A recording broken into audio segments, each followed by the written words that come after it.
me an H. No. H. No, thank Give me you. an L. No. L.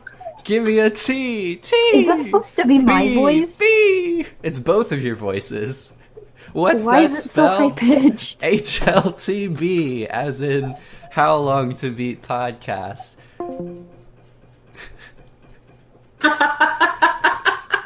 That was what Discord thought of your intro. I got so excited I That was great. accidentally clicked leave call. I'm not editing that. That's staying in. Anyway, welcome to the podcast, dear listeners, and thank you, co-host, for playing along with my intro so kindly. We've got, I was going to say a great show in store for you today, but I'm just going to say we have a show for you today, and we'll go from there. We'll decide at the end whether it was great or not. So we got 4 segments for you today. Our recently beat, currently playing. After that, we're going to have our host segments, where these two nerds will say their crap, and then I'll test out my brand spanking new, delightful segment, which may or may not even last. We're going to have our intermission, and after that, we'll be talking about the current game of the month, Chrono Trigger, and round it out with one final question from the forums. So without further ado, and for the sake of time, I'm going to try to keep us to about 20 minutes per segment. That'll keep us to around 80 minutes of a, benchmark goal. Historically, that has worked very well. Yeah, definitely. But what I'm going to do is I'm going to set the timer for 15 minutes, and then we're going to have 5 extra minutes at the end of every section to just flail our arms around and wrap everything up. That's the thing, is we'll use it all and then go over.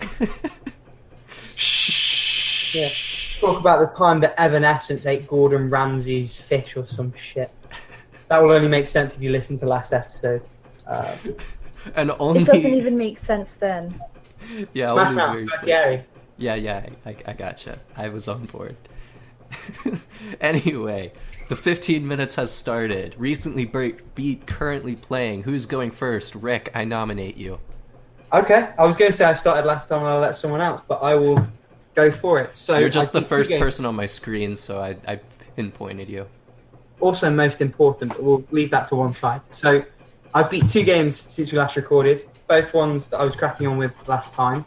They are Hana Samurai, which I'm a little bit more reserved in my recommendation, having finished it, because I think it does run out of ideas quite quickly. And at the price, it's probably enough to justify it, but I'm not as positive about it as I was 2 weeks ago, which isn't to say it's a bad game. It's still a pretty good game, but it's not what I think it could have been, which is a bit of a shame. But still good. If it looks good, it's still worth a go if it appeals to you. The other one I beat, and this I would absolutely recommend, is Shin Megami Tensei 4 on the 3DS also. And I had a blast with that. Got the neutral ending. Took me in the region of 80 hours. Loved every minute of it. The dungeon crawling is really good. The combat's fantastic. It's a really good sort of spin on turn-based battling with the press turn system, which if you've ever played Persona, it's a little bit like that, but instead of attacking weaknesses, and if you get everyone's weakness, you get a big sort of extra massive attack. If you hit someone's weakness, you get an extra quote-unquote press turn. And there's also smirks, which are certain buffs and debuffs. But there's a lot of depth to it. There's a lot of demons to fuse. It's just a great game. I could gush about it forever, but I know that Kerf's timer is running down and down and down. So real quick though, I do have one question. So what is the difference between Shin Megami Tensei and Persona? Because for the longest time, I thought they were just the same thing. So Persona has, the biggest departure that Persona has is that alongside the dungeon crawling, which is randomly generated dungeons, at least in the more recent ones, you have this sort of visual novel slice of life thing going on where you have to maintain relationships with different people in your class, and that ties directly back into the battle system in that befriending certain people to certain levels unlocks extra fusions and extra options when it comes to your party setup and your dungeon crawling. So the two sort of feed back into each other in a loop.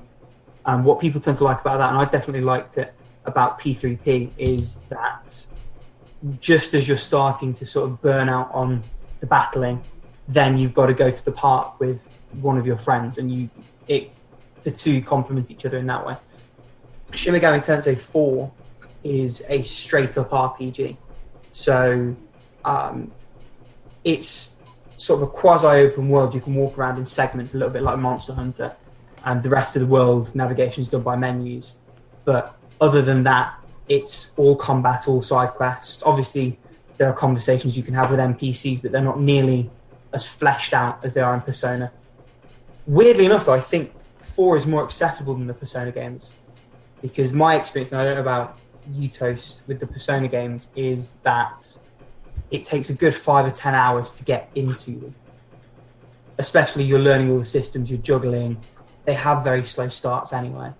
The first 60, 90 minutes of 4 were a bit of a slog, but once you get past those, it all opens out, and it actually caused me very little trouble all the way through, even on the optional bosses. I think that answers your question in a very roundabout way. Yeah. So, I mean, at least to me, it sounds like I'd probably enjoy Persona more, because I like that kind of slice of life type stuff.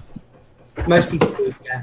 And that's why they sort of have a lot more critical acclaim than the mainline series now, funnily enough. But, cool. Yeah, I would still massively recommend. In terms of what I'm playing at the minute, there is one new game on top of the games that I've already discussed last time, and that is Dakura on the Vita. And I don't know if either of you heard of it at all. No, I don't think so. No. So it's a little sort of chalk art style side-scrolling puzzle platformer. So you are a skeleton, and you have to save the princess from the underworld. Now, around that cliche is a body swapping mechanic. So she can only see you when you're in your human form, but in your human form, your movement's much more limited. And there are certain interactions that you can do in one form that you can't in another, and you swap on the fly. You're also able to draw chalk in, but it's early days, and I don't know how much that incorporates into the puzzles. I'm about 20 minutes in. It seems nice enough so far. So the art style is very, very charming. It sounds cool. How do you spell it? DOKURO. It's in the EU. It's a PSN exclusive, but it's only like £5. It sounds rad. I've enjoyed the time I've spent with it. I don't think it will be like Hana Samurai. It seems already like it has much more in terms of ideas in the bag. So I'm quite optimistic about that one. Looks like it's on Steam too. Is it on Steam as well? I just Googled it and it popped up on Steam. I imagine it might be a little bit more finicky on Steam just because you have to draw with the mouse rather than directly onto the touchscreen, which you can with the Vita. I guess suppose if you have like a touchscreen laptop or something, maybe you could do that. That's true, actually. I couldn't say how it was configured because, like I say, I'm playing on Vita. But if Steam's your only way to play it, you've got 2 hours to refund it if it doesn't work quite right. So, yeah, check it out there, I guess. And then in terms of what I'm still playing, just very quickly, if I jump back into that tab on the website, I've got Kid Icarus. I'm 2/3 of the way through that now, I think. Actually, really, really, really enjoying it more than I was last time. In terms of precision controls, you definitely notice the limitations the most there.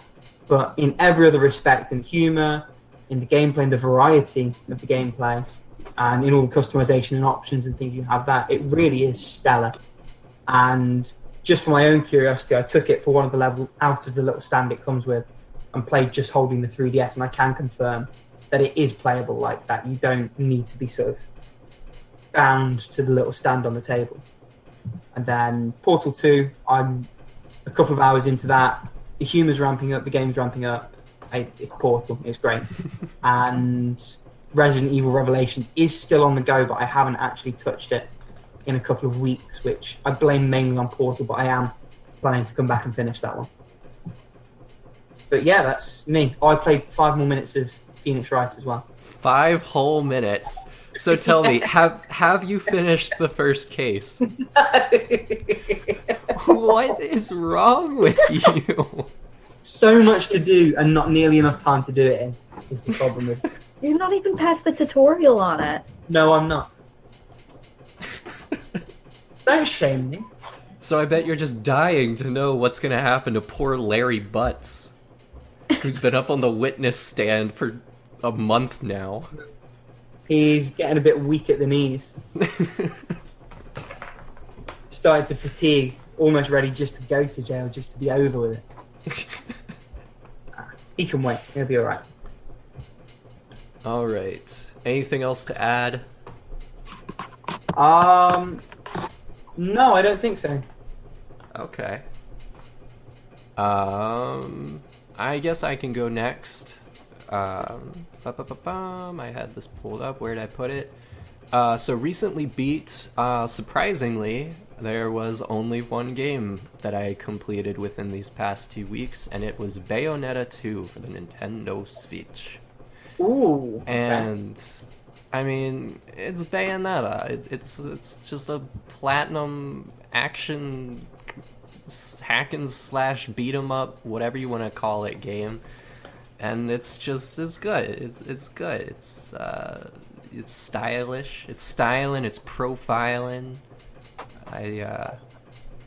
I do think that I hurt myself a little bit, not like physically, but like my experience of it by like playing straight through it. I think I beat it over the course of 2 days, just straight through. It was only about 8 hours that it took me or whatever.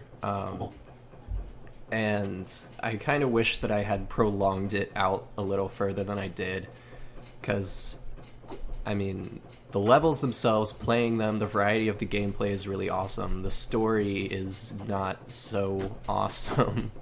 The story is pretty bland and generic and anime. But other than that, big fan. Yeah. Okay. I feel like you're curving your enthusiasm for it a little bit.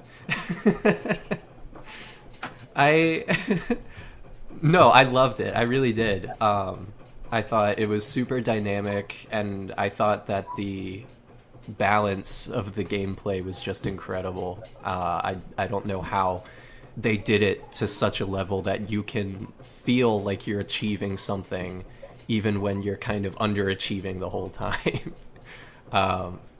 I mean, I got a fair few bronzes on levels, but I was getting at least silvers and a couple of golds through most of them. And I mean, I was definitely working hard to get them, but I think that the amount of reward that they give you for the effort you put in is pretty remarkable. So that's that. Currently playing, I think the only new thing that I've added to the list is Castlevania Lords of Shadow Mirror of Fate for the Nintendo 3DS. Oh, I hated that when I played it. I don't hate it. It's just like everything is great about it except the gameplay, I would say. I mean, the visuals, you gotta at least give it that. The visuals, the execution of like the way that you view the scene, the way that it's almost set up like the whole thing is on a stage is pretty unique and special. But then like it's super linear, even though you can technically backtrack to earlier areas. There's not really much incentive to do so. There's not incentive to like level up your health or magic all that much, because if you die in like a boss fight, then you just go back to the beginning of the last phase that you were fighting the boss on. So it's not like you even have to restart the entire boss. But I was surprised to learn, I did not know this when I began it, but it is the same team that did the Metroid 2 remake. Well, I was so concerned about that before it came out. Yeah, and I can understand your concern, but what I'll say is that they nailed the Metroid gameplay in ways that I think that they just couldn't do, trying to get the whole Castlevania feel down, because they were like trying to do a combo based system from the Lords of Shadow games and dropped the ball on it totally. I don't think that combo style combat is their bread and butter. I think they do much better with the shooty stuff. I don't know whether it maybe felt better on 3DS as well. I mean, when I played it, I played on Steam, and I literally couldn't get past the first half hour. Not skill-based, I just didn't like it one bit. All of the controls felt very floaty to me. The visuals were really, really underwhelming. It just didn't feel like... hold up now. The visuals are incredible. Maybe on a 3DS screen, in 1080p on a PC, they are not nearly so. Maybe if it was just a bad scaling job, but... I mean... It's entirely possible, but... Damn, those backgrounds are just gorgeous. At least on 3DS.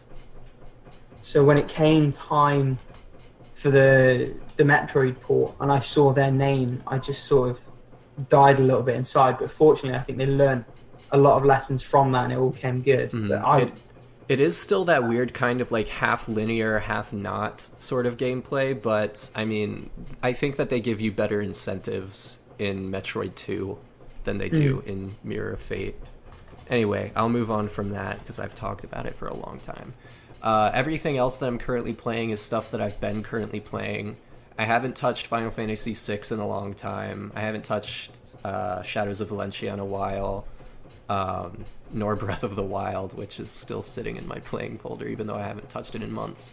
All I've really been playing other than that is more of the second Phoenix Wright game. I finished the worst case, and now I'm about to start the best case possibly in the entire series. So I'm glad I pushed through to that. And other than that, I've put like 20 hours, maybe actually close to 30 hours in the past like 2 weeks alone into Xenoblade Chronicles. So I am getting very close to the end game of that. And the story is getting to some weird places that I'm not sure if I'm totally on board with. There's one character who joins late in the game who I just don't really care for as much as the game wants me to care for them. So yeah, but other than that, I mean, the gameplay's still fun. I love the main cast for the most part, and it's a culmination of being able to finally complete this game that I played back in high school, and that on its own is worth something. So I will shut up now. It's the best one too. Out of the three, the Xenoblade games. It's the best one. I haven't played the other two. I played like the first hour of Xenoblade Chronicles 2 with my friend, and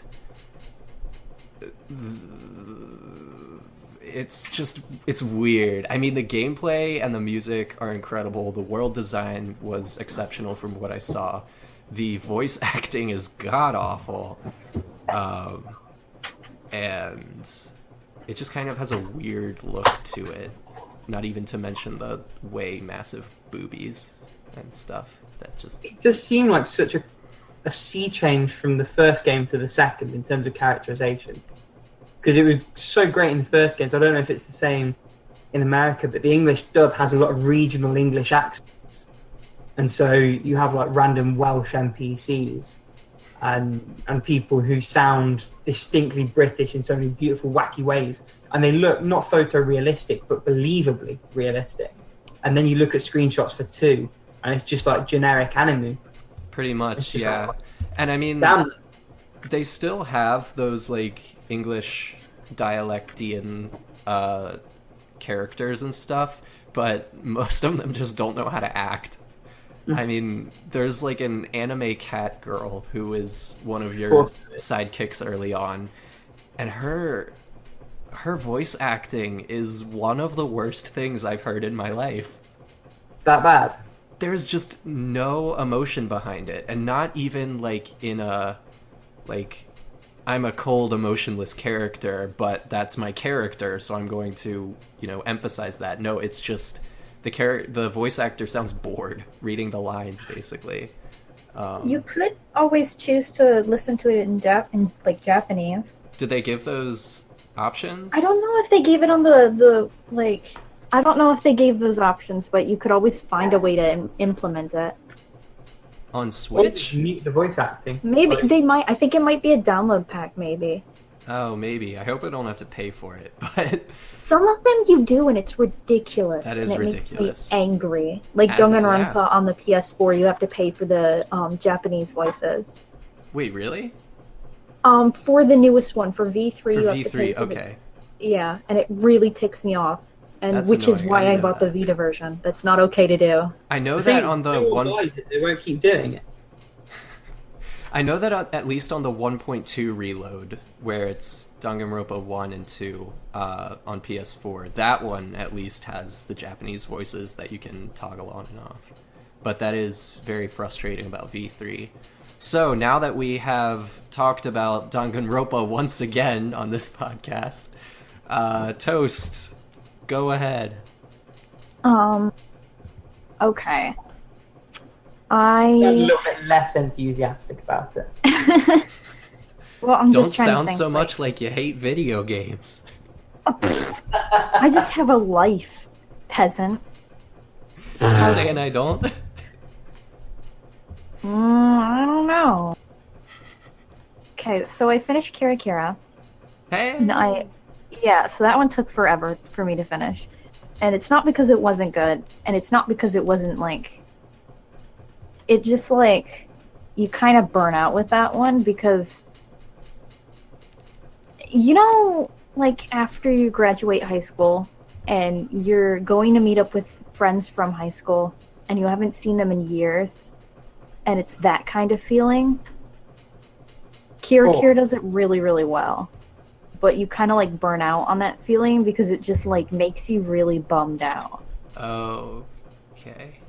I don't know if I explained that well enough. No, you but- did. Yeah, I think I get the idea, yeah. Yeah, it's a lot like that, especially with you like watch the characters grow up and like drift apart, and it's hard to watch and it's hard to read. Yeah. So you don't really want to finish it. And I don't think that the super like true ending, happy was like, I think it was not the best one. The one that actually where like shit goes wrong and it's just like terrible. I think that one was the best ending, like the really bad ending. Isn't it always? Yeah, not always, because you get games like Muv-Luv where you playing lacrosse and like bad ending and like some bad endings are just bad. That's kind of how I feel about Undertale too. I will never allow myself to see the genocide ending. About On what sorry? one? Undertale. Oh. Not a visual novel, but I will never be able to go the genocide route on that game. I just don't have the heart for it. Want to You get could Ramsey always to just- take one for the team. Yeah, you could always just YouTube it. I don't even want to do that. Like, Oh. that's just too dark for me. Poor Kerf, he's too good for this world. So that one's done. And then I had already started it, but because I'm really bad at multitasking, I didn't get very far, so I restarted EF, which is my next visual novel I'm going to play, and that one's super, super high production values, like animated, like images, just by default, all of everything is animated, so it's super nice. And it probably is going to be better because Kira had like pukey art. So that one's that one. I started also Dandelion, which really sucks. What is it? And it's like a Korean visual novel, and it has really, really pretty art, and everybody told me that I like it, and then I don't like it. I think it's really shitty, and it's a stat-raising game, and I hate all that grindiness. I hate grinding for things. I want it to be, like, now. What I sort want of to have- stats do you grind for in a visual novel? It's one of those where it's just, like, you gotta get your intelligence up, and your, like, beauty, and your, like, whatever. Oh, okay. And I started... Well, no, I already had started a Hat in Time. I think that the counter said I was like 30% done with it. So, it's it's really weird because it's exceptionally good, and you can see where it took ideas from all sorts of different games, and that's awesome. That's amazing. All of those parts are really good. It's when, like, in the parts where the game tries to be original, I think is where it actually, like, is the worst. Oh, like give some examples. Like, their own storyline, like, their own original characters are all, like, and their own original ideas. Like, all the characters at Deadbird Studio are really, like, not great. What? And the story itself is not great. How do you not like the birds? I don't know, I just don't. Peck you, Toast. Peck you. I don't know, I just feel like all of the borrowed and stolen ideas make something greater than what the original ideas are comprised of. What about the murder level on the... I feel like I've seen that before, though. I feel like I seriously feel like they borrowed that.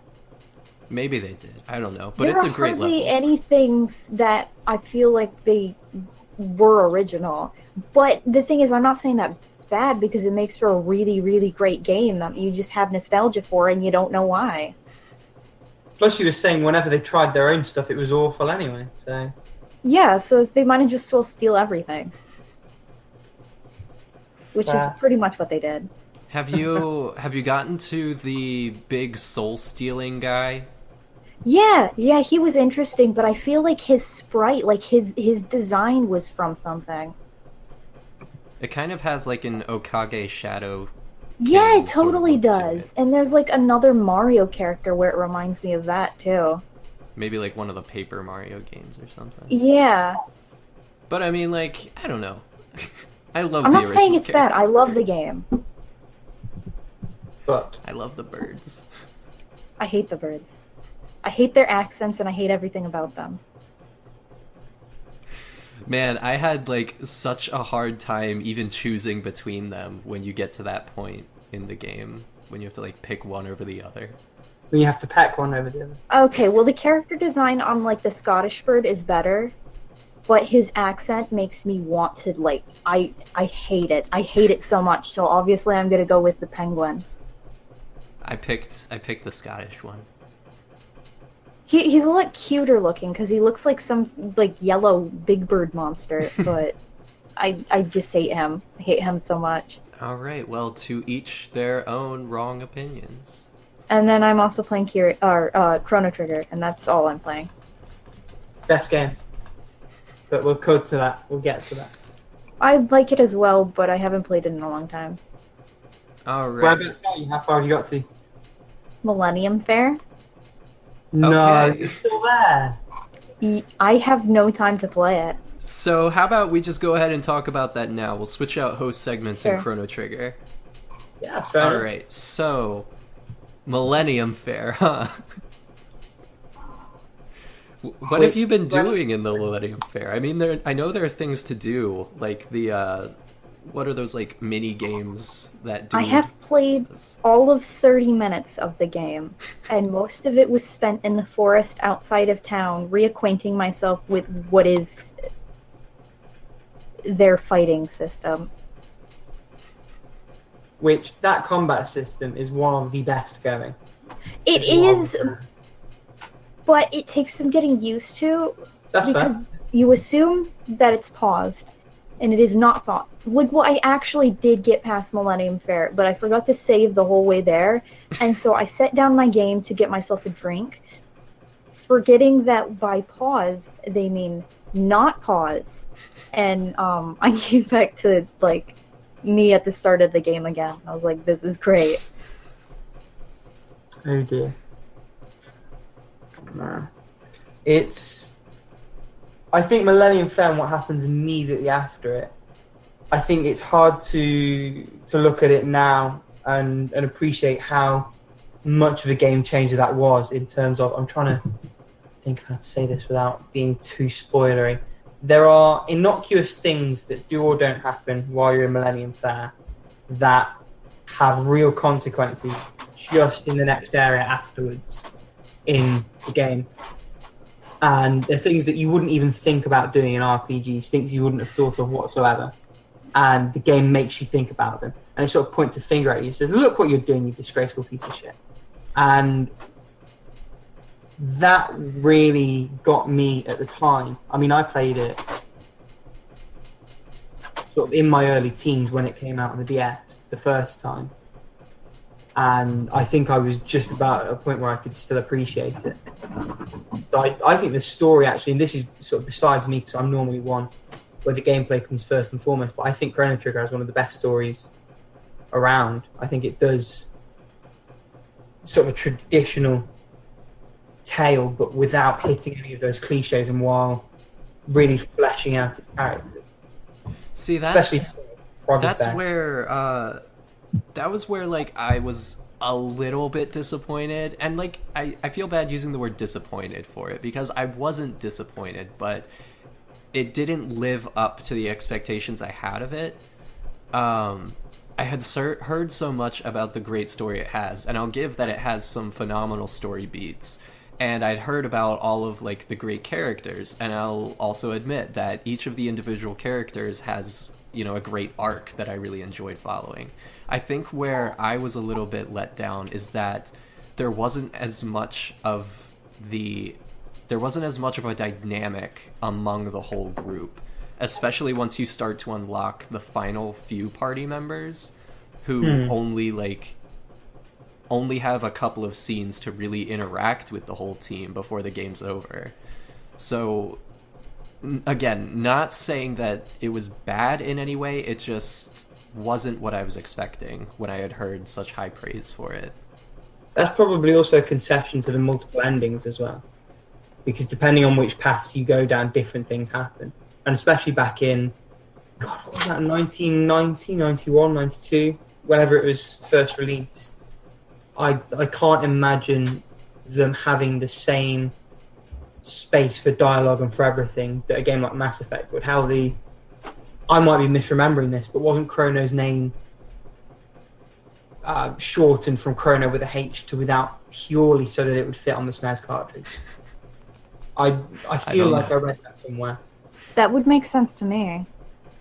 Maybe I'll get fact checked. I don't know, but I'm almost certain that I'm remembering that correctly.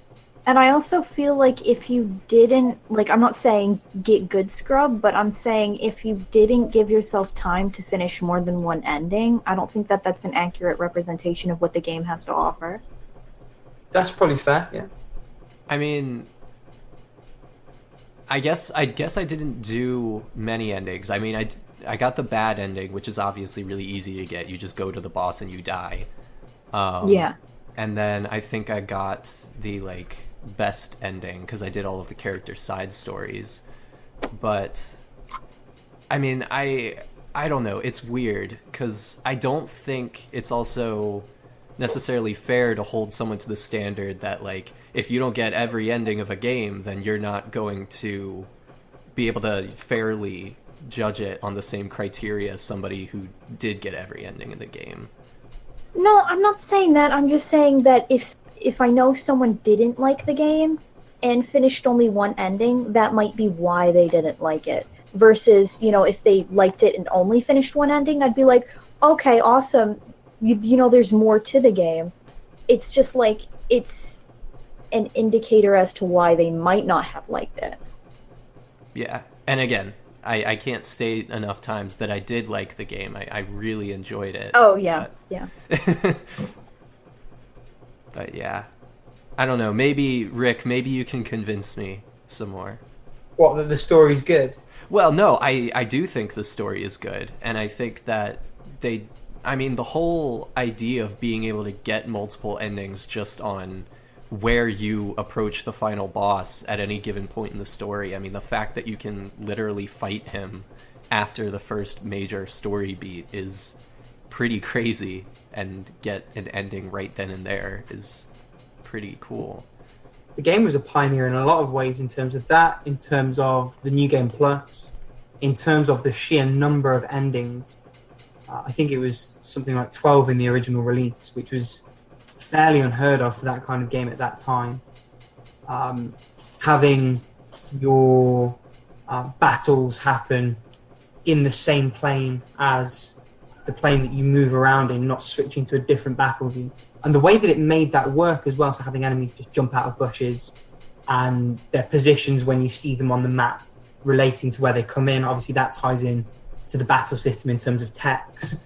I think techs are one of the best things about the game, because I can't think of any other RPG, even the ones that I've loved massively, that gives you such a big incentive to explore the battle system and try different characters out than so for people who are listening and haven't played Chrono Trigger yet, in your party of 3, each character will have individual sort of magic attacks and abilities. They're called techs, and you have your individual techs. You have joint techs, which are where 2 characters use a move at the same time. For example, Luca might throw her flame and Chrono Trigger does his spinning blade attack. And did you just call him Chrono Trigger? No, I said Chrono triggers his... Oh, okay. Oh, okay. I thought you were calling the main character Chrono Trigger, like it's a first name, last name. No, Mr. Trigger. He's like Mario, his name's Chrono, and his brother's Luigi Chrono. Shoutouts to best movie. Best movie ever. Second best movie. Behind Street Fighter. Goblins 2. Oh, what did you say? Goblins 2. Oh, jeez. That's the best one. Oh, my God. Oh, wait. Oh, you Oh, wait, guys that's must have a Troll. different... Do you guys have a different name I for think it? I mean Trolls 2. Yeah, it's Troll 2. Which, throwback to a really important thing that we talked about in the first couple of episodes of this podcast. That line is sampled in the soundtrack for the best game of all time, Deadbolt. Buy Deadbolt. Why have you not bought Deadbolt? Buy it. So, Chrono Trigger. You have your individual techs. You have... This is why we can never stick to time. You have... I actually forgot to start the timer, so keep going. Well, it's as much your fault as it is mine. So, I am absolved. Individual techs. I will get through this sentence. You have dual techs, where 2 individual techs combine to do something different. And you also have triple techs. And so those triple techs generally are massively powerful. And because each character is only using a little bit of MP towards each one, they're actually much more expendable and usable than, you know, your typical meteor or whatever it is, massive world-ending attack in an RPG. So there's a big incentive to fiddle around with your party and use different tech moves and try and find those most effective double and triple attacks for situations. And also, depending on fights you get into, if enemies are placed in different ways, by using different attacks because of their ranges. So some attacks will be in a circle radius, some attacks will be in a straight line. So with dual text, things can combine over. There's just so many variables to go into that combat, and it keeps what is otherwise actually a fairly straightforward combat system both accessible and really, really fresh. I think so. The thing that I remember most and that I think I respected most while playing it was most of the boss encounters. I thought that the boss encounters, out of everything, has probably aged the best. I mean, a lot of the things that you described in terms of like storytelling and like combat encounters and stuff, like if you didn't have that experience of like approaching that when the game came out and it was so new, then if you're playing it recently, like me, for the first time, then, you know, you've seen that stuff in games for, you know, decades now. So it hasn't aged. It's aged just fine, but comparatively to everything else, it just seems like, okay, it's there, great. Whereas, it's the Mario Brothers conundrum. Yeah, so on the other hand, then I am much more favorable towards the things like the boss encounters, which are just unique on their own. Like, you can't exactly recreate those in another game without just straight up plagiarizing them. I thought that the ways that you have to develop your strategies around certain bosses were very innovative. The ways that you have to target different parts with different magic or spells or weapons or whatever, in different orders and that sort of stuff. That part was really cool to me. The dungeons were very good as well, actually. if we're thinking about that in terms of, and again, it all ties back in terms of the enemies actually having a meaningful impact on the way that the maps are laid out in terms of what bush they're hidden behind or what door you're going to go into and randomly come across something. Everything just came together. I think it was a perfect storm of things, and the music. Oh my god, the music! It's my favorite soundtrack. Like, I think by far, if it wasn't for Wind Waker, it would be like my top. It's certainly up there. I am a massive fan of the Deadbolt soundtrack, obviously, but also the work that Darren Korb's done for Supergiant's games, so Bastion, Transistor, Pyre. There's the Mirror's Edge soundtrack, I think, is phenomenal. But Chrono Trigger is definitely up there. Certainly it was, I think, the best soundtrack of its time. Frog's theme is like, oh, so good. When we get around to those music podcasts that we were talking about, if and when, right, yeah, that will be in mine. I've got dibs on that. Just one last beat I do want to hit though while I've got the floor and I'm ranting, and just going back to what you were talking about, the story. I think the story's impactful when you step back and take a look at it. I definitely think your criticism's fair in that as a rapport between party members there isn't really all that much. They're all individual arcs, but I think in a way that sort of feeds back into the story, because the story is all about potential, what could have been, opportunities missed and lost and all the rest of it. That ties back certainly into Frog's individual arc and Magus's individual arc, but also into this time travel thing, into the fact that you've got all of these different endings and they're all sort of windows into what could have been. And I think when you look at it in that context, the story is phenomenal on a meta level. But someone stop me before I get too... Have you ever... do you know the Boss Fight book series? I don't know. Okay, so there is a series of books. They're called Boss Fight books. Okay. And each one is basically like an individual thesis on a certain video game. So I'm actually pulling up the website right now to see what they have. Anyway, they're basically... I'm on their I'm on the Wikipedia. So the first book they did was Earthbound. Yeah. And then the second book they did was Chrono Trigger. Yeah, so they just have like a crap ton of books, and I have some of them, and I've read like pieces out of them. I haven't finished any of them yet. I actually wanted to read the Chrono Trigger one before this episode, but did not have the chance to. But in any event, I think that those books are very good at contextualizing a lot of things. The Chrono Trigger one, from what I've read of it, is actually more of just like a person's like memoir, but through the lens of like him as a kid playing Chrono Trigger at various stages in his life, and like what it meant to him, and all of that sort of stuff. So it's very interesting, and I would recommend that you check that out if you believe as firmly as you do that it is best game. It's certainly up there. From the synopsis on Wikipedia, Williams, the author, drew upon his experience living in Japan and his familiarity with its culture to explore Chrono Trigger's themes, examining the depiction of race, gender, and sexuality in Japanese role-playing games. Now that sounds a bit out there for me, but if you're recommending it, I will give it a go. Well, the parts that I've read have been a little more down to earth, but you could say they were earthbound. Whackity schmackity do. But also, they are all by different authors, I should point out. So, so like, for example, if the one for Chrono Trigger is not up your alley, then you could check out another one, like the Earthbound one. Well, if you look at the more recent ones, just for the benefit of the listeners, the most recent one is on Final Fantasy V, but the upcoming ones are on games as varied as Shovel Knight, NBA Jam, and the original Postal.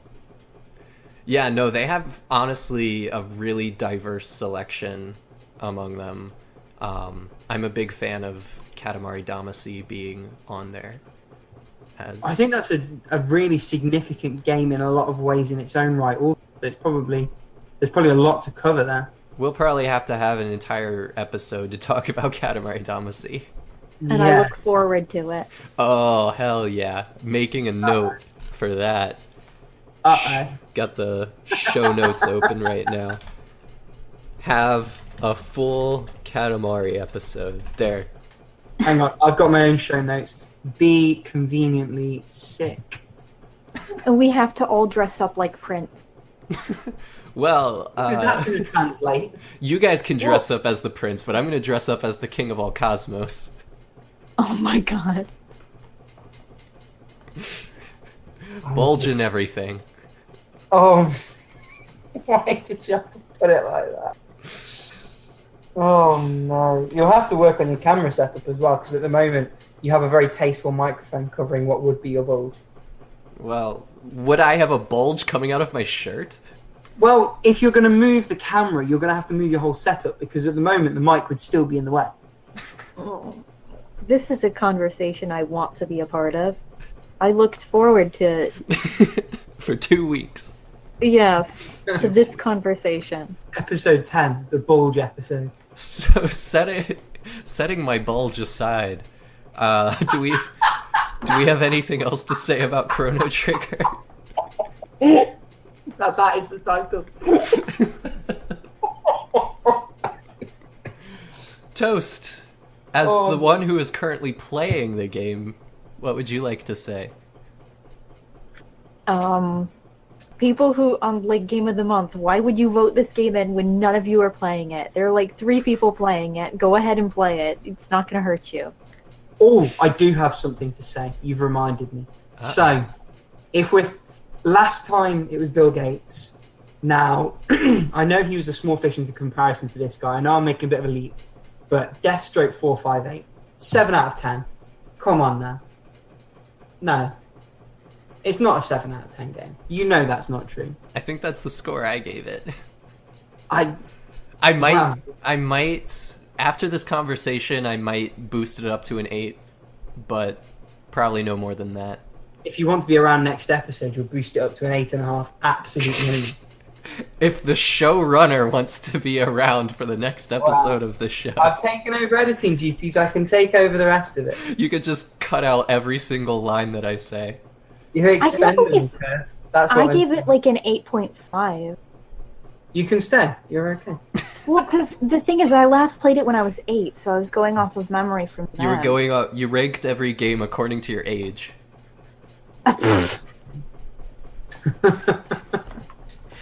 We're gonna have a pretty wonky rating system then.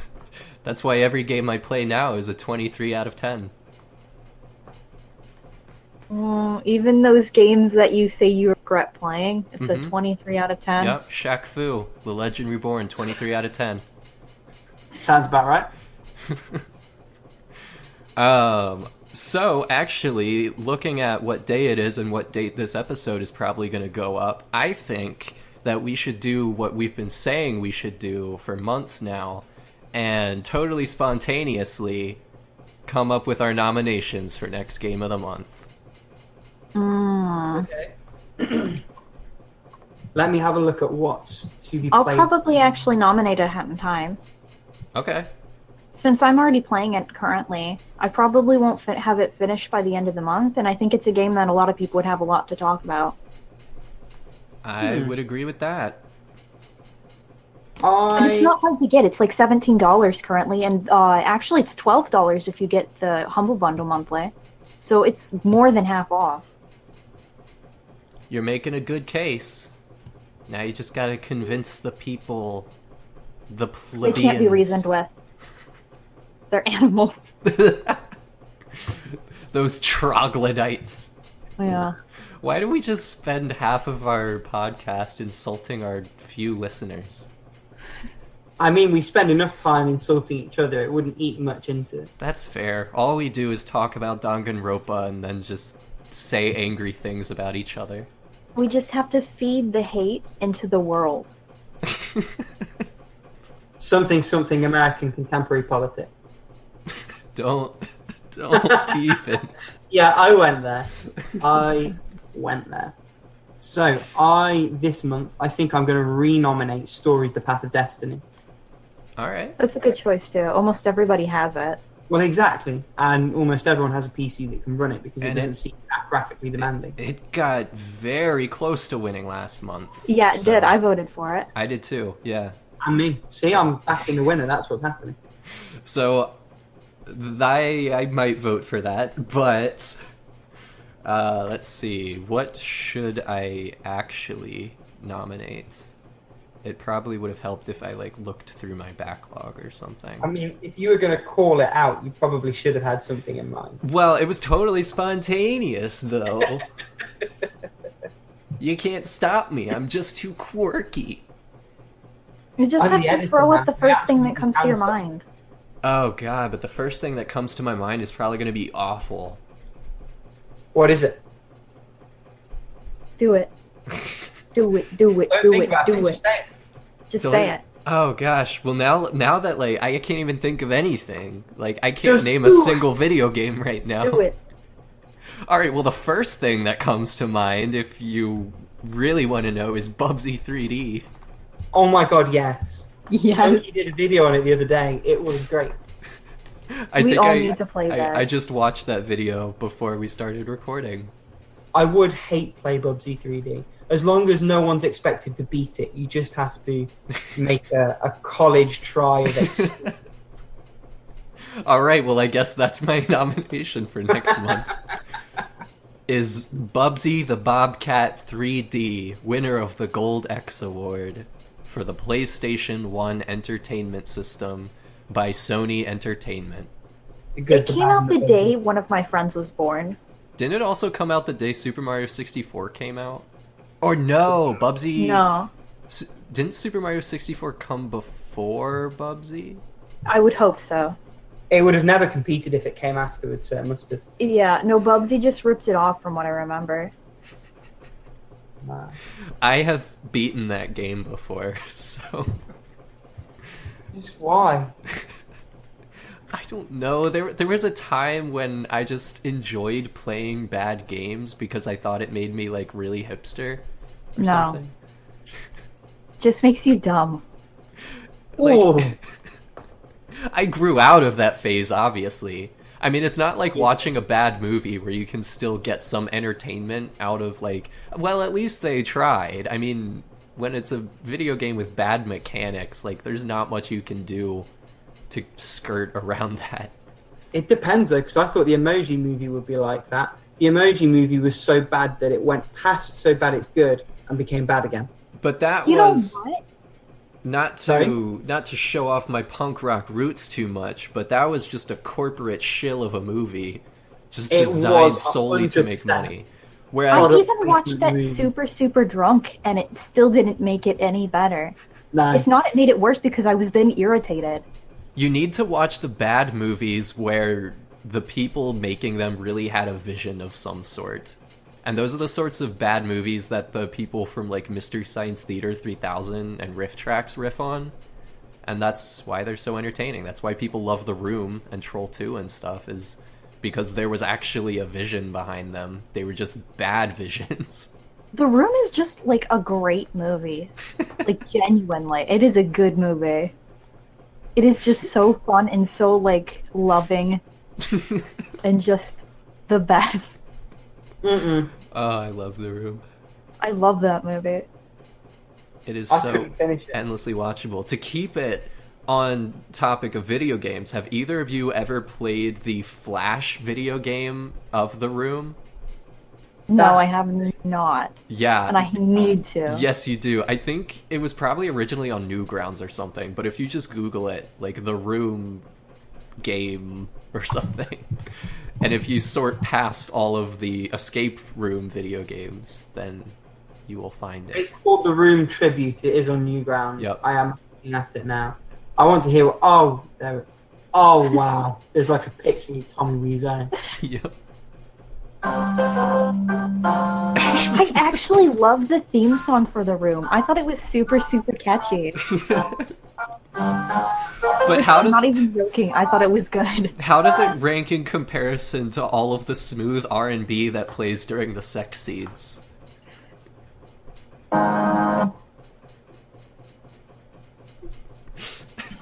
You just have to, like, you replace the soundtrack with your laughter when you're watching it.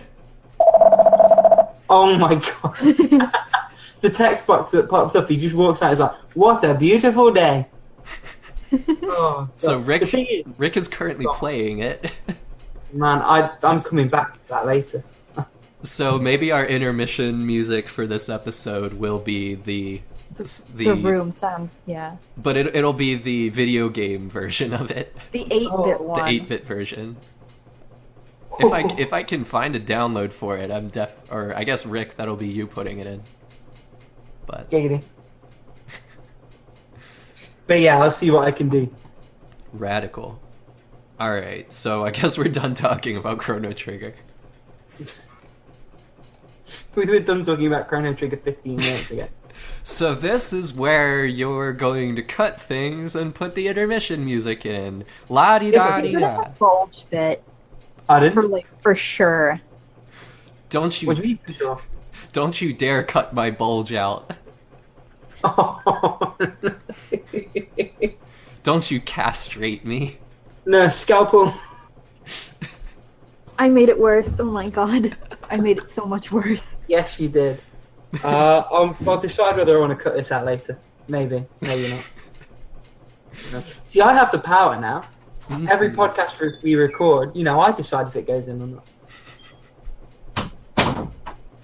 Just keep whatever is entertaining. How about that? None of it will be left. You two have so little faith in this podcast and this format. No, I have little faith in, like, you. There we go. Yeah, of course.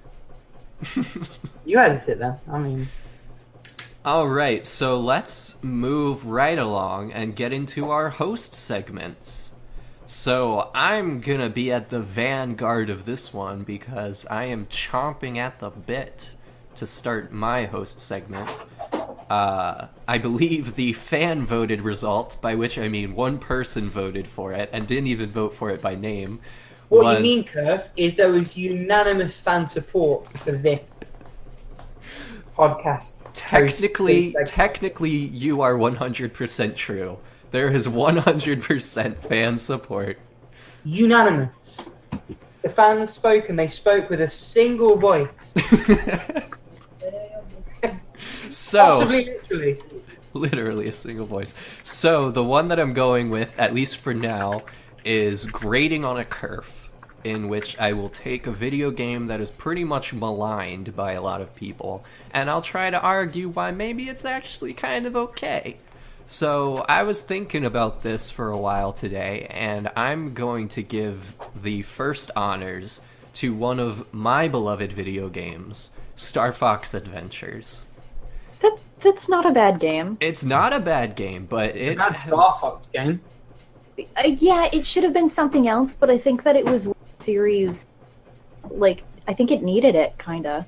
It was something else. When they were making it, Rare were making it as a new IP, and then Miyamoto saw it and he was like, that looks great, let's put a fox in it. And So, Crystal is, like, Bay? She is, like, why do they keep making animal characters look sexy? Stop it. You know they're pay not gonna hundreds stop for that. fursuits. There's clearly a market for that shit. That's why.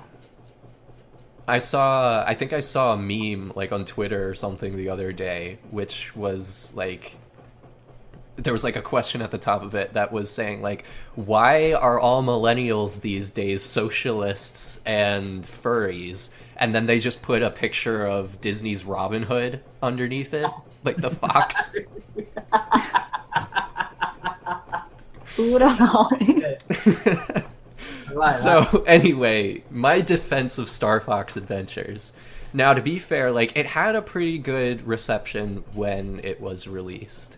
And, like, there were even some fans that got behind it. But in the years since then, it has definitely gotten a reputation as, you know, like you guys have said, the worst Star Fox game and that sort of stuff. I wouldn't even say that. I thought it was the best one. Yeah, and that was not a good Star Fox game. So, anyway, I'm going to defend it here. Even if you guys care about it as much as I do, I still feel the need to stand for it. Okay. So, a big, one really annoying complaint that has been lobbed against it, especially recently, once people really found out about Dinosaur Planet, like, people for a while forgot that it was going to be another game before it became Star Fox Adventures, but once, like, I think the original script for Dinosaur Planet was uncovered and posted online, and people read that and they were like, OMG, this would have been so much better than Star Fox Adventures. And I can't really argue that. Like, the story might have been better, but the gameplay, I assure you, other than the shooting flying sections, would have been exactly the same, if not a little bit worse. I think that it really benefited from having the support of Nintendo behind it, and I think it really got that support because of Miyamoto, honestly. Miyamoto, I'm not going to say he put his neck out on it, but he took a chance on a really ambitious looking game. Like, I was actually watching a video on it before we started recording, and they wanted this game to be on the N64, which both of you probably already know. But I mean, there is no way that game could have possibly been on the N64. Like, the fact that they wanted to have full voice acting on it, the fact that they were going to have, I believe, a bigger world than Ocarina of Time. You were going to have 2 playable characters that could switch at will, basically, which would have been, I can't even fathom how they could have implemented that for the N64, especially in, like, an open world dungeon style game. So it just would not have been possible, and, like, they knew that, and that's why it got bumped over to GameCube. But I still have to doubt whether it would have turned out as polished as it did if it wasn't for the rebranding that it got. I think it was just too ambitious. Now, I can't support any of that with evidence on, obviously, but it does bother me when the converse is stated as if it was a fact. If it was Dinosaur Planet, it would have been a better game. Like, I don't think there is any valid reasoning behind that. Other than that, the arguments that I'll give is that the combat, despite being kind of simple, is really flashy and pretty fun. It gets kind of repetitive, but I like that there are different enemy varieties. There are your normal enemies, your elite enemies. They have different tactics that you need to approach them with. I like the power-ups that you get for the staff. Even those are just very nice to look at. You know, you have your basic shooting, but you also have, like, your high jump sort of stuff, and the, like, one where you can disguise yourself as a dinosaur. Because ultimately, underneath everything, it still has the genetic coding from Dinosaur Planet. You still go to all the areas you would have gone in that game. You still encounter all of the characters on Dinosaur Planet you would have encountered. It's just that there's a weird frame story around it that I will give is awkward and clunky and out of place. But once you get on the planet, you can forget it's a Star Fox game, basically. You don't really communicate with the Star Fox team through the meat of the game, and that's it, basically. It's basically a Star Fox game at the beginning and the end and the flying sections, but other than that, pretty much the same.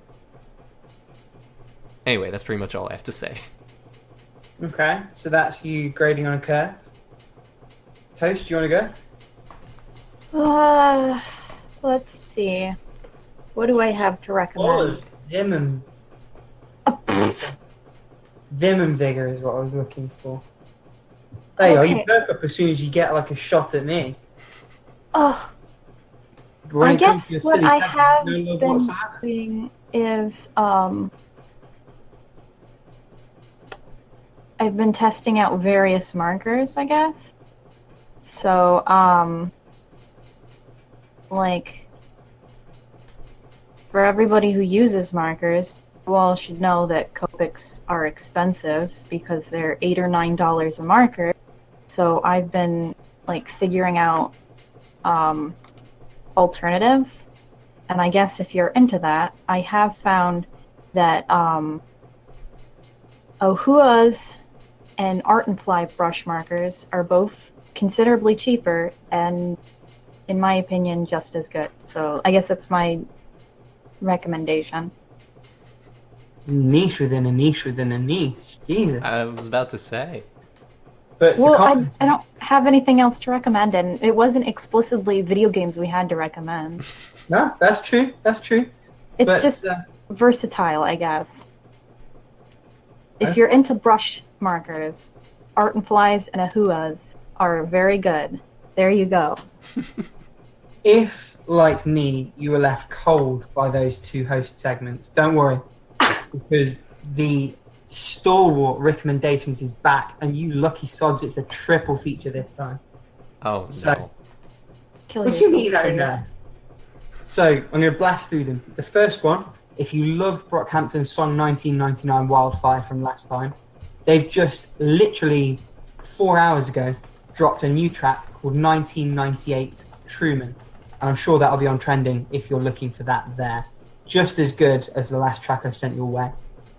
Fantastic. Band, go and give it a listen.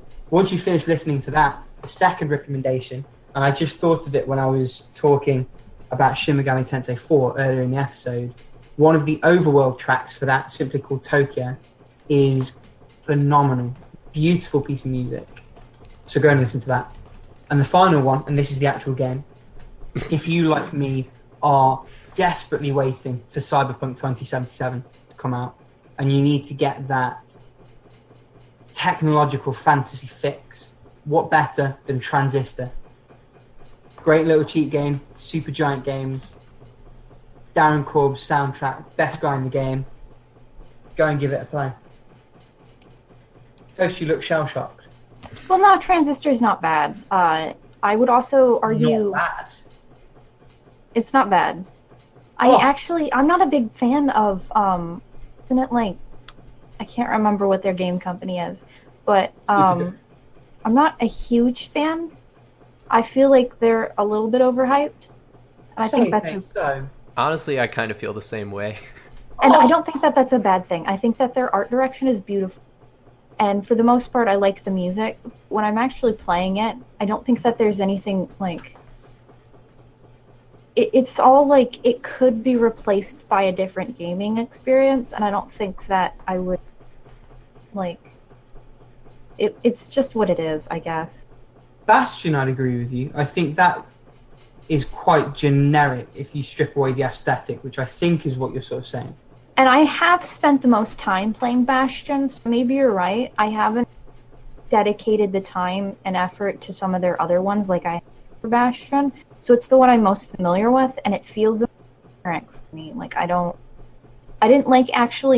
wanted to like the music and the voice acting in Bastion, and I don't think that they're bad. I just think that they get praise that they don't deserve. I mean, I suspect a lot of that comes more from the time when they came out. You know, that was one of the first Xbox Live Arcade games. It came through in that sort of Braid Limbo era team back when those indie games were getting all the praise and were infinitely more discoverable than they are now. I do think it holds up. I do think also clearly that game was them finding their feet in a lot of respect. Transistor is much better. Pyre is very different, but equally, you know, just another step above. Pyre, I refunded. Pardon? Pyre, I refunded. I'm going to have to find two new hosts. What's going on? I'm Why would sorry. you do that? It wasn't what I wanted, and I paid too much money. I mean, I can't even argue with that logic, but still. I mean, what did you want? I wanted it to not be like that. I wanted the game mechanics to be less weird. I don't think the game mechanics are all that weird. That's the one like with the like soccer, right? Yeah, it's fantasy basketball, basically. Yeah, it didn't play like I wanted it to play. It's not fun. Open your mind, Toast. Not every game has to be a visual novel. I'm not saying it does. I just say it has to be fun though. For those of you at home, you can't see it, but I'm miming reeling in that. I'm not gonna take the bait. You can be unhappy by I think yourself. you've already taken the bait. That's sort of my point. Right. Well, it's fine. Whatever. I just didn't like it, and you're pissy, so it's fine. Kerf, move us along. Come on. All right, so moving right along. Da, da, da, da, da, da, da, da, da, da, da, You do realize by you da, singing, da, you're da, actually da, da, da, da, da, da, da, moving right along. Moving right along. It sounds like a Flight of the Conchords song. Well, you're close. It's actually the Muppets movie. Oh, yeah. I But watched that last week. the original Muppets Great movie. film. Oh, Yeah. no, I watched the new one. Well, The the new one's good. wait, which new one? The one with Jim Parsons in it. I don't know people's names. Okay, that one's actually the newer one. That's not the original. No, it's the new one I'm talking about. The guy... The Sheldon is Jim Parsons. Yeah, he has a little cameo. The main guy is the one out of How I Met Your Mother. Yeah, and Yeah. I can't remember his name. Yeah, that one's good. And then I mean, there are other good Muppets movies, but then like the original Muppet movie is, I consider it to be the great American film. Just the whole Muppets. Next to Fantastic Mr. Fox. Those two. Yeah. Anyway, moving actually along. For the sake of time, we have decided when we handle our questions that instead of trying to do one for each of the three of us, which just takes up too much time, we're instead going to focus on one per episode and just dig into it in extraordinary detail. So today's question, I just wrote it down, but Rick, do you remember who actually proposed the question? Yep, it's courtesy of Screaming Shadow. All right, Screaming Shadow, who asked, who are the most memorable villains in gaming? And we're going to kind of take some liberties with this question because in our pre-recording discussion, we realized that there are just too many memorable villains, but we don't necessarily think all of them are great. Like, some of them are just memorable because they've appeared so many times in video games that you can't help but remember them. So we're going to talk about ones that are memorable because they're good, basically. So I think we all agreed that GLaDOS was sort of a first draft pick for that. yeah, I think the two that came to mind instantaneously were GLaDOS and Handsome Jack. Handsome Jack, from yeah. Borderlands. And that was almost unanimous among the three of us, where those two kind of came to the top. So let's talk about them for a little bit. I mean, obviously GLaDOS, has multiple reasons for being as beloved as she is. One being and also just... for being as messed up as she is. Yeah, she is absolutely psychopathic, but totally sardonic in the way that she delivers her dialogue, which just makes it so great. She's a robot, but she actually has a personality. I find that in a lot of video games, the whole joke is, oh, this robot doesn't have a personality. But no, she actually does have one, and it's completely messed up. And she is a bitch. Man, I'm just playing through the start of Portal 2, and obviously, I don't think this is a great spoiler, but obviously at the start of Portal 2, at the end of Portal 1, you have had a battle with GLaDOS and you have beaten her. And then you come back as the same character, and GLaDOS is booted back up, and boy does she remember. and every 2 seconds she's making a comment about how shit you look in your jumpsuit, and she's like, "Oh, that might just be a subjective opinion. Oh no, the person who wrote it was a medical doctor of art and fashion, and they said it was just you specifically that looked shit in it." She just roasts you. And she's like, you tried to kill me, but I'm not dead. And she has a beautiful singing voice. Let us not forget. I mean, it's easy it's easy to underrate today just how much of a delightful surprise Still Alive was playing at the end of Portal for the first time. If you know it's coming, then it might not hit you the way it would when it was just there. You get to the end of this game, it's short, it's weird, it's silly and dark, and then the villain just sings to you about cake, and it is phenomenal. And how much you... Sorry, go on. Oh, even better is the fact that the person who voices GLaDOS is like a sweetheart. Oh, She's a wonderful lady. The people who play the best villains are always the kindest people. 100%. So now moving along to Handsome Jack. I think I rate him a little bit less than you guys do. I also played Borderlands 2 on the Vita, so it may well be that the things he did lacked a certain punch.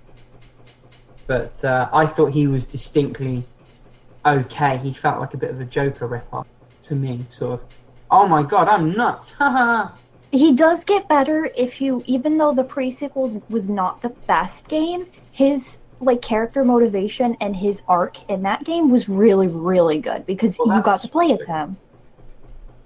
Yeah, if you follow Borderlands 2, I mean, he's well written. There's kind of no doubt about that. Whether or not the character really resonates, you can't deny that he's just phenomenally written. The humor and the dread that is imparted to the player upon certain things that he says to you, those things are just almost objectively handled very well. I think that he really does shine, like Toast was saying, in some of the other games when you really delve more into his psyche, basically, and understand why he is the way he is. That sort of stuff. Why don't we all make a left field pick? So a really random, really great, maybe unsung villain. Ooh, okay. Because I was going through my completions, and one that jumped out at me, and this might not be one that everyone's particularly familiar with, but it is the Doctor from the Dimension games. So, for context, those games find you waking up in an abandoned hospital with zombies wandering around. It later transpires that you are, or appear to be, because all of this is shrouded in ambiguity, are a mental patient who's been operated on by this doctor. But this doctor is doing some weird voodoo shit with you, and you don't know how much of what he's doing is him, how much of it is his alter ego that you keep seeing, and how much of it is your mind messing with itself. But he is gloriously absent. You see him very rarely, but when he's there, he's pitched perfectly. And so you're constantly dreading this guy appearing and turning up. And I think what cemented it for me is something that happens right at the end of Dimension 2. I won't spoil it, but it essentially was a double plot twist. It got you, and you thought it got you, what the fuck? And then it got you again. And it was just amazing. Great villain. Yeah. Okay, I've got mine. I'm a pretty big fan of, if I had to choose between the two, I prefer Silent Hill over Resident Evil. And Pyramid Head. You genuinely fear an encounter with Pyramid Head because you never know when it's going to happen, and you never know if you're going to make it out alive or not. And so Pyramid Head is a fantastic villain because he doesn't say anything, and he never has to. Well, I think that's sort of what makes him so scary. The fact he's human, but at the same time so very not. Oh, I think he's a great villain. One of the I think the moment from Silent Hill 2 that probably stood out the most for me in terms of being afraid of Pyramid Head was not when he's like actually coming after you trying to kill you, but I believe it's in the apartments when like, I mean, that whole level, you're basically just moving up and down, wandering around trying to find out where to go, but there's one floor where there's like this gate that blocks you off from being able to see the rest of the apartments. And you pass by this gate like a dozen times going back and forth across the floors. But on one visit back to that floor, Pyramid Head is just standing behind that gate. And he's not doing anything else. He's just standing there. If you get close to him, and I mean, you can get right up to the gate. You're basically touching noses with him. And he still doesn't do a thing. He doesn't do anything to you. And that almost made me crap my pants. He's just there, being present. The expectation, isn't it? And this is sort of what we were talking about last episode. Because there's never any resolution, you just have this tension held. For me, there was like a cutscene where he was like doing weird shit to like one of the mannequin things, and that really freaked me out. So that was like the moment where I'm like, yeah, no, I just don't want anything to do with Pyramid Head.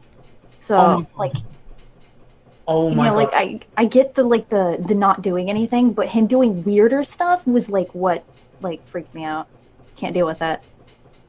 Samus X from Metroid Fusion. Pretty scary. Yeah, I'll give you that. Great villain.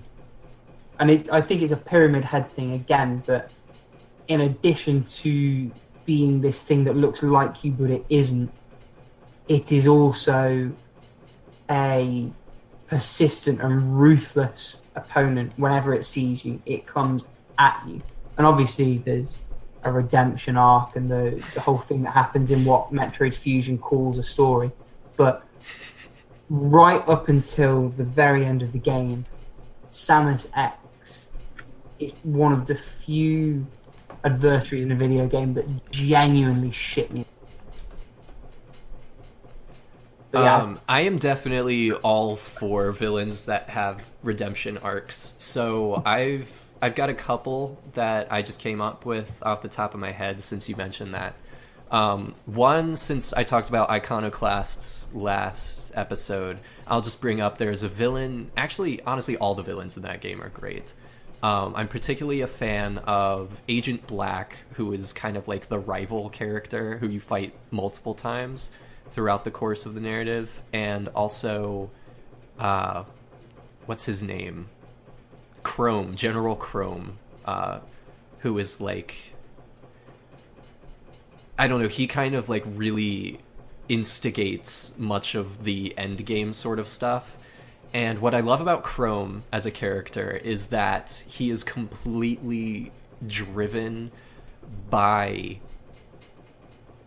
you know, it's a pretty demented philosophy that he has, but it also has some weight to it. Like, obviously you would say, you know, that's wrong because, you know, he's killing people and stuff, but he's still better than the other villains in a way. Like, what he represents is kinder and preserves more lives, even though he takes a completely demented way to get there.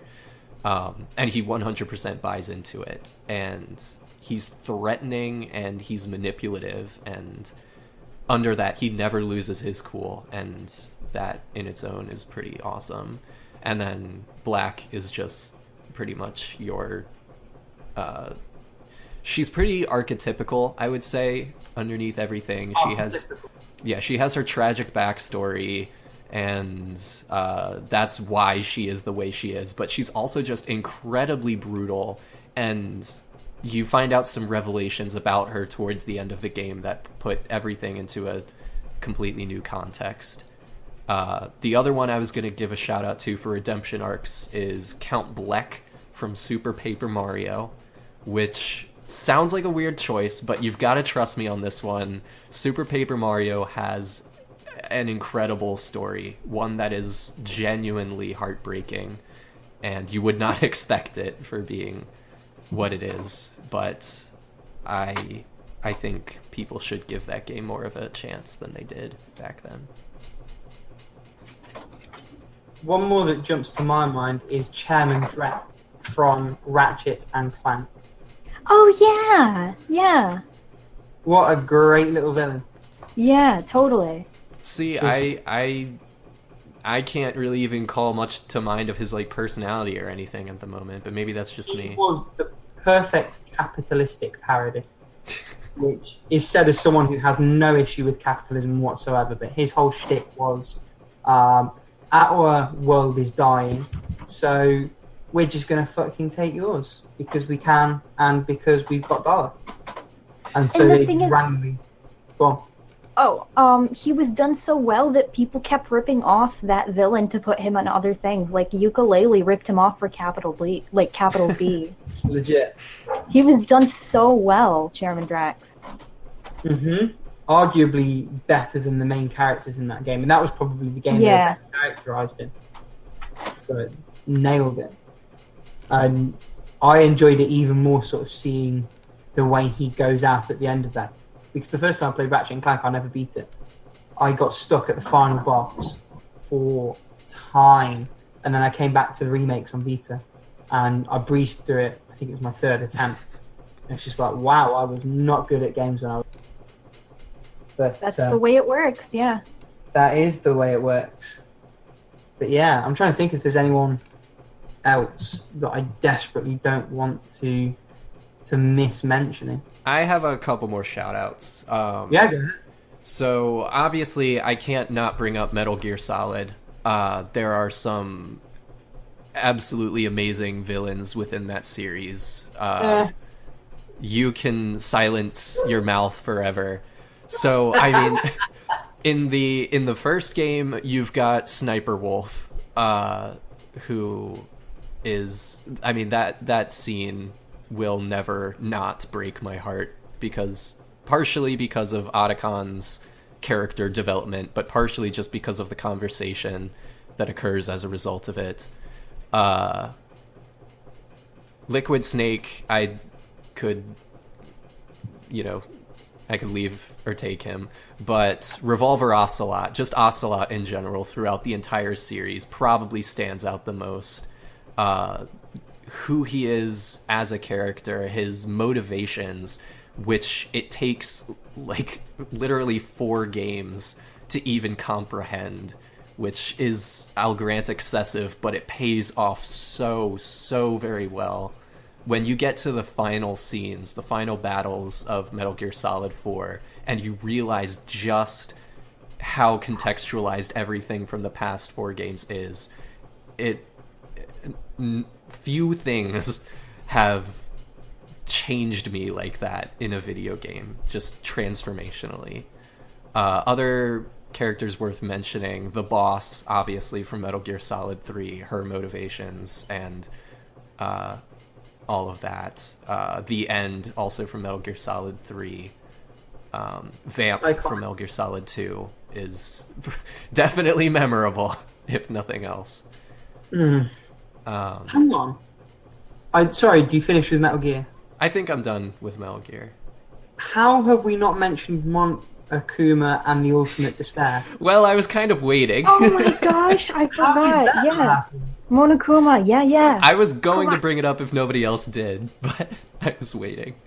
It just occurred to me, I was like, hang on, we're the Danganronpa fancast. How did this not come sooner? Just... Done.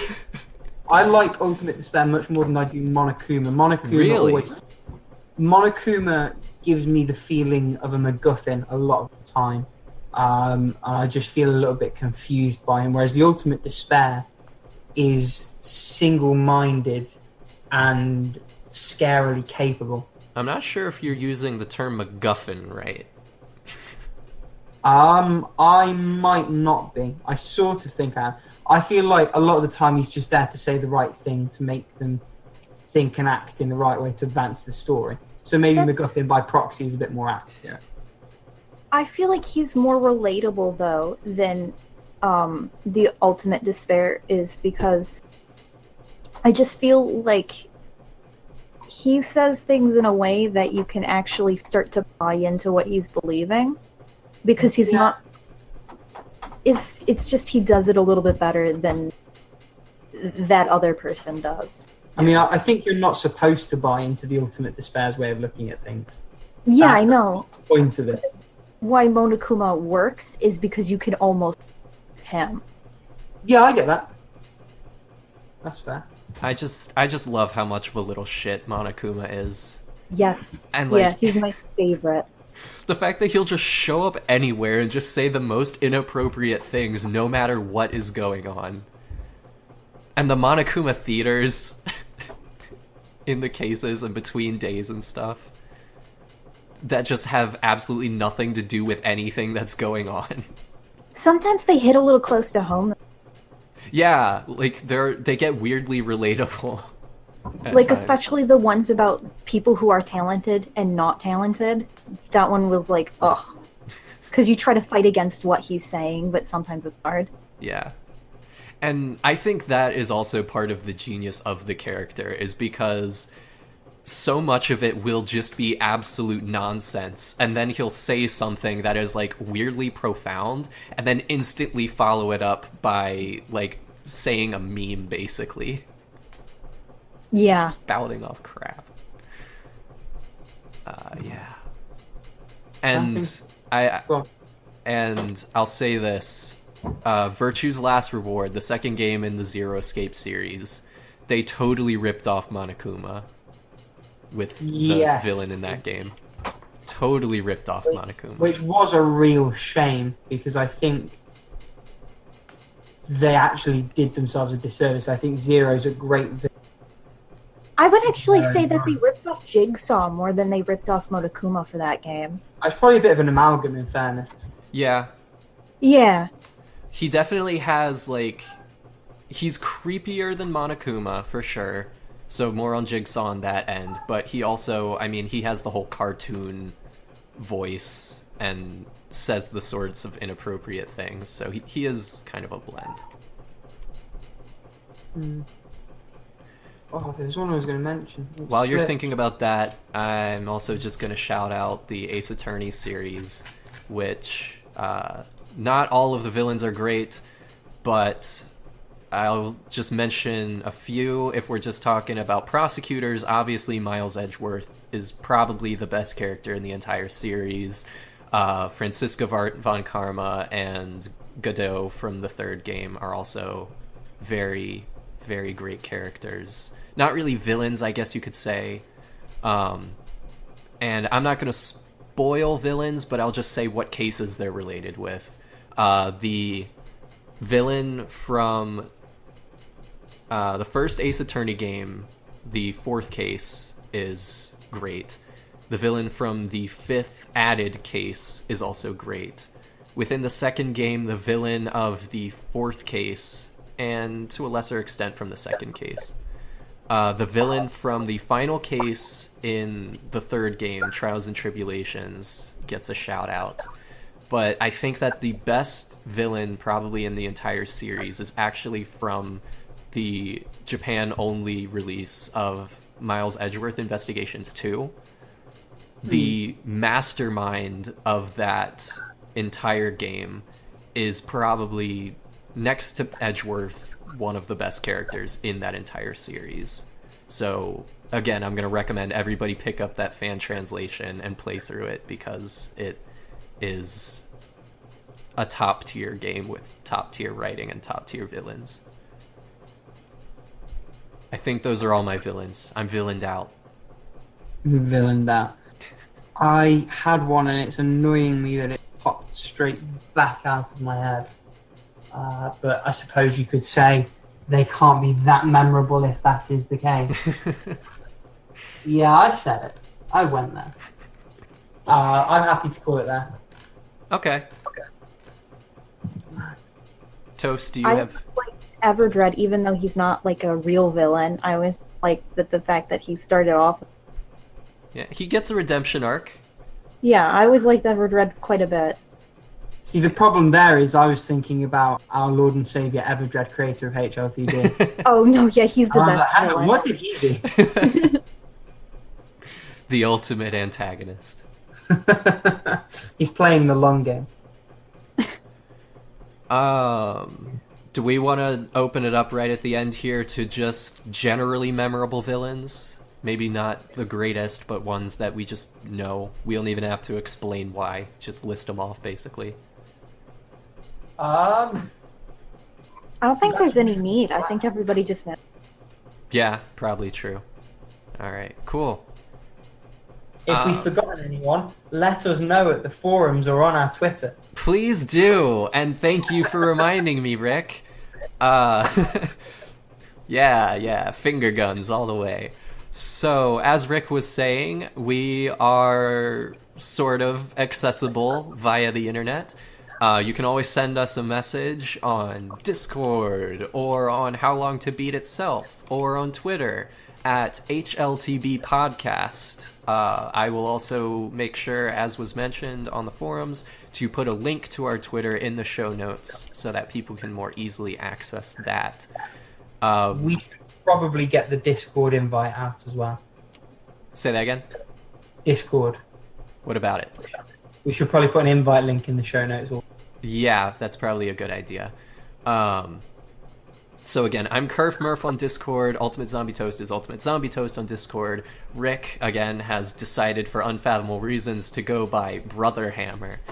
Chinese translation of Thor. Yes, we all know. We all know your horrible reasoning. How dare you? I will smite you down with the power of thunder. With the power of editing. By Asgard. Yeah. So, again, like we were saying, please give us more questions to answer.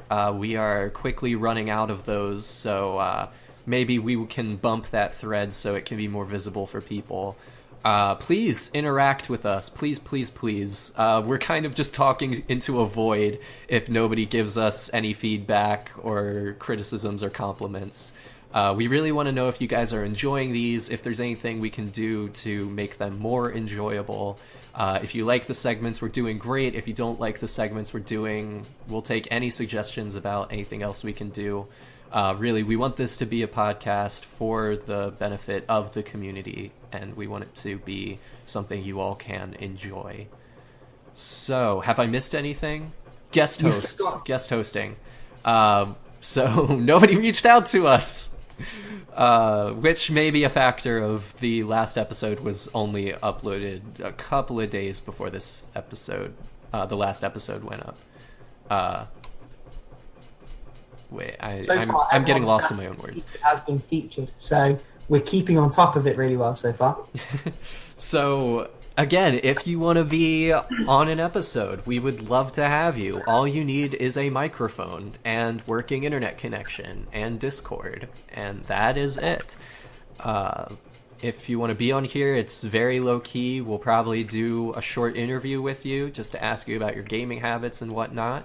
If you want to be part of the rest of the discussion, we'd love to keep you around. You can weigh in on your recently beat and currently playing, just like we do every 2 weeks. I'm sure it gets boring hearing our voices alone. I'm sure it does not. For certain people, I'm sure it does. But it would be less boring if we had additional voices to weigh in also. So, that being said, I think we're ready to close out. Anybody have announcements or anything else to say? I'd like to announce that for the first time, I think we might actually fall within the time boundaries that we were aiming for. Yeah. Not if you keep talking. We've got 2 minutes to go. That's my cue. I'm done. All right. So, we're going to bop right on out of here. So long, farewell. Auf Wiedersehen, goodbye. Bye-bye. Do do do do do do do.